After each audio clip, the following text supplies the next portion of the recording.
Valve just added a new Steam Deck feature that people have been begging for. Nintendo revealed their new strategy to stop scalpers of the Switch 2, and there's a new handheld coming out of Brazil? All of this and more in this week's Handheld headlines for the weeks of June 24th through July 5th, 2024, which is a series where we discuss the most interesting handheld gaming news from around the internet. And I'm your host, KillerCam1020. So let's jump into our first headline. So let's start off with some Steam Deck news. Valve just announced that a feature that has been on console for years is finally coming to Steam, and that feature is game recording. Do you want to record highlights, glitches, and prove to your friends that your death in a multiplayer game was complete BS? Well, now you can. Of course, this was already doable before with OBS and various other softwares like Nvidia's launcher. But Valve is now streamlining it, and the feature will finally be available on Steam Deck. So now I'll finally be able to share clips of myself dying to a boss a million times in Elden Ring Shadow of the Erdtree. Speaking of the Steam Deck, the LCD version of the Steam Deck is currently on sale right now through Steam's summer sale, which ends July 11th. Both the 64GB and 512GB versions are 15% off. $296.65 for the 64GB LCD and $381.65 for the 512GB LCD. I would personally opt for the 64GB and manually upgrade the SSD to 1TB if you are looking to get one right now. Unfortunately though, the OLED models are not on sale, nor is the Steam Deck dock, which was on sale last year. We also surprisingly have some new 3DS news this week. Something a bit unexpected but very interesting. A modder was able to get a 3DS to output its display to a VR headset with fully enabled stereographic 3D. The display of the 3DS also looks futuristic in VR and floats in front of you like an application straight out of the Apple Vision Pro. Poster of the video, AK Family Home Plus, left detailed steps on how they were able to pull this off in the description of their video, so I will link you their video in the description. However, it appears to require a hardware capture card mod, so keep that in mind. But this might be, in my opinion, the most definitive way to play 3DS games other than just on the native display of the 3DS itself, at least until Nintendo revisits 3D or VR in the future when it's more refined. So somehow the 3DS still lives on in 2024. We also have an update for the Lenovo Legion Go this week, literally an update. We talked last week about how Lenovo was preparing to launch a complete overhaul of Legion Space, and it launched earlier this week. And first impressions of it are, from my point of view, really good. It's snappy, more organized, the game library selection page looks great, and you aren't immediately met with ads anymore upon opening it. The settings tab also looks amazing. It's super easy to get where you want to go now, plus the controller layout page also looks hugely improved. Bravo, Lenovo. Can't wait to see what future handhelds you have planned down the line. Now, if only Lenovo could launch driver updates as often as Asus, and then we could really see the Legion Go shine. Back in the world of Xbox, we might have had our first look at a potential Xbox handheld user interface. At least that is what I and many others are speculating. Recently, a video uploaded by Top Gear has drawn attention from many in the game's media space, particularly because they showed off a brand new user interface for Xbox that looks like something they could be bringing to a handheld in the future. You're probably thinking right now, why on earth would Top Gear of all places be showing anything related to gaming? Well, it's because they were looking at robo-taxis or completely autonomous vehicles in which you can game in, because when you aren't driving, you'll need something to do like play a video game. We've talked about the open secret that Xbox is making a handheld, and it's basically all but officially confirmed now. But do you think this new UI concept is an alpha or beta for the future Xbox handheld dashboard?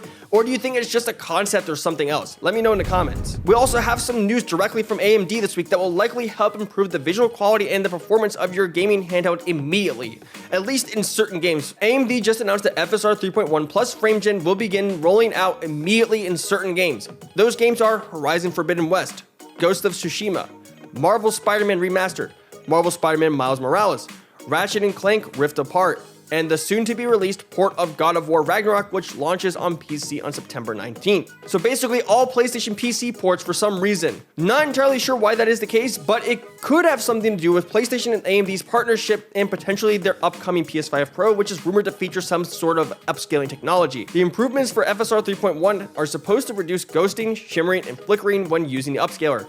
I've tested it out in a few games so far, and I can tell it made a difference. So if you have any of the 5 games mentioned that are out now, go give them another try. Back into the realm of handheld console news, Nintendo recently confirmed on their earnings call that the Nintendo Switch successor will be launching by March 2025. Since then, we have not heard any news update about it or any information from Nintendo themselves. That is until this past week, where an investor asked Nintendo President Shintaro Furukawa about scalpers and resellers, to which Furukawa responded with their strategy to counter such things and expressed confidence in their supply. Furukawa said that their strategy is to produce enough to meet customer demand. As a countermeasure against resale, we believe that the most important thing is to produce a sufficient number to meet customer demand, and this idea has not changed since last year.